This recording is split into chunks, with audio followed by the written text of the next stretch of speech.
Abraham کا پہلا نام ابرام تھا۔ خدا نے ابراہم سے کہا، اور تیرا نام پھر ابرام نہیں کہلائے گا بلکہ تیرا نام ابراہم ہوگا، کیونکہ میں نے تجھے بہت قوموں کا باپ ٹھہرایا ہے۔ ابرام کے باپ کا نام تارا اور بھائیوں کے نام نہور اور ہاران تھے۔ ابراہم کی بیوی کا نام ساری تھا، جو بعد میں خدا نے بدل کر سارا کر دیا۔ ابراہم کا تعلق کسدیوں کے اور سے تھا۔ ابراہم کی 3 بیویاں تھیں، پہلی سارا، پھر اس کی لونڈی ہاجرہ، اور پھر سارا کے مرنے کے بعد ابراہم نے کتورہ سے شادی کی۔ ابراہم کے 8 بیٹے ہوئے، سارا سے اسحاق، ہاجرہ سے اسماعیل، اور کتورہ سے زمران اور یفسان، مدان، مدیان، اسباق اور سوخ پیدا ہوئے۔ ابراہم دولت مند شخص تھا۔ انہوں نے اپنا سب کچھ اپنے بیٹے اسحاق کے نام پر کیا اور اپنی حرموں کے بیٹوں کو بھی انعام دیے۔ ابراہم 175 برس کا تھا جب اس نے وفات پائی۔ وہ خدا کا دوست اور ایمانداروں کا باپ کہلاتا ہے۔ خدا نے اسے بلایا اور اپنے ساتھ چلنے کا کہا۔ خدا نے اسے ایک ملک اور بڑی نسل دینے کا وعدہ کیا۔ ابراہم کو خدا نے کہا کہ وہ اپنے رشتہ داروں اور ناطے داروں سے نکل کر کسی اور ملک میں جائیں جو خدا انہیں دکھائے گا۔ خدا نے ان سے وعدہ کیا کہ وہ انہیں بڑی قوم بنائیں گے اور برکت دیں گے اور سرفراز کریں گے۔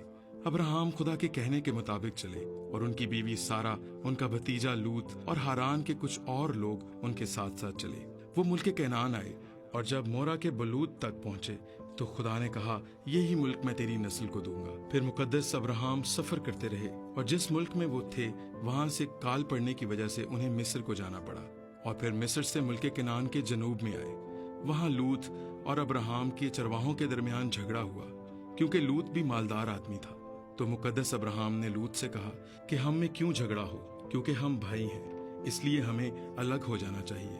اور ابراہم نے لوط سے کہا کہ اگر تو دائیں جائے گا تو میں بائیں جانب جاؤں گا، اور اگر تو بائیں طرف جائے گا تو میں دائیں جانب جاؤں گا۔ پھر لوط نے سدوم اور عمورہ کا علاقہ پسند کیا اور وہاں چلا گیا۔ ابراہم اور لوط کی جدائی کے بعد خدا پھر ابراہم سے ملے اور ان سے عہد باندھا کہ انہیں نسل دیں گے۔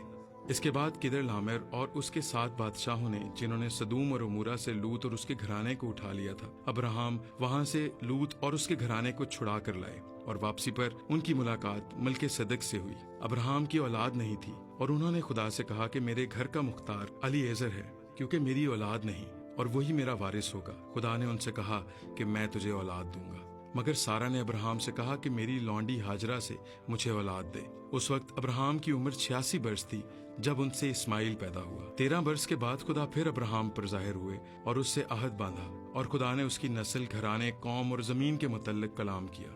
ابراہم نے چاہا کہ صرف اسماعیل ہی خدا کے حضور زندہ رہے، مگر خدا نے کہا کہ اسماعیل نہیں بلکہ اسحاق وعدے کا فرزند ہوگا، اور وہ سارا کے صلب سے ہوگا۔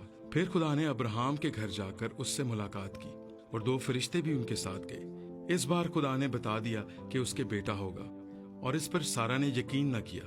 ابراہم پھر جنوب کے ملک کی طرف گیا اور جرار میں قیام کیا۔ یہاں بھی مصر کے بادشاہ کی طرح ابھی ملک نے سارا پر بری نظر رکھی، تو خدا نے اسے خواب میں دکھائی دے کر ابراہم کی بیوی کو بھی اس سے محفوظ رکھا، اور ابراہم کو بھی۔ اور ابراہم کے دعا کرنے سے ابھی ملک اور اس کی بیوی اور اس کی لونڈیوں کو شفا ملی، کیونکہ سارا کی وجہ سے خدا نے ان عورتوں کے حمل بند کر دیے تھے۔ اس کے بعد ابراہم کا سارا سے بیٹا ہوا۔ تب ابراہم کی عمر 100 برس ہو چکی تھی۔ خدا کے کہنے کے مطابق انہوں نے اس بیٹے کا نام اسحاق رکھا۔ اسماعیل اسحاق کو ستاتا تھا، تو سارا اور خدا کے کہنے پر ہاجرہ کو گھر سے نکال دیا گیا۔ اس کے بعد خدا نے ابراہم کو آزمایا اور اس سے کہا، اپنے بیٹے کو جو تیرا اکلوتا ہے اور جس سے تو پیار کرتا ہے، اسحاق کو سوختنی قربانی کے طور پر چڑھا۔ یہ ابراہم کا امتحان تھا۔ ابراہم نے ایسا ہی کیا، مگر جب وہ پہاڑ پر تھا اور جب وہ اسحاق کو قربان کرنے کو تھا، تو خدا نے اسے آواز دی اور اسے روکا، اور خدا نے اسے وہاں ایک مینڈا مہیا کیا۔ خدا نے اس سے کلام کیا، اور پیدائش کی کتاب اس کے 22ویں باب میں ہمیں اس کا ذکر ملتا ہے۔ اور اس کے بعد ابراہم واپس لوٹ گیا اور بیرشبہ میں رہا۔ 127 سال کی عمر میں سارا نے وفات پالی۔ ابراہم نے اپنے بیٹے اسحاق کا بیاہ ربکا سے کیا۔ پھر ابراہم نے کتورہ سے شادی کی، اور اس سے اس کے 6 بیٹے ہوئے۔ ابراہم 175 برس کے تھے جب ان کی وفات ہوئی۔ یسوع مسیح نے بھی ابراہم کا ذکر کیا، اور نئے عہد نامہ میں بھی ہمیں بہت سی جگہوں پر ابراہم کا ذکر ملتا ہے۔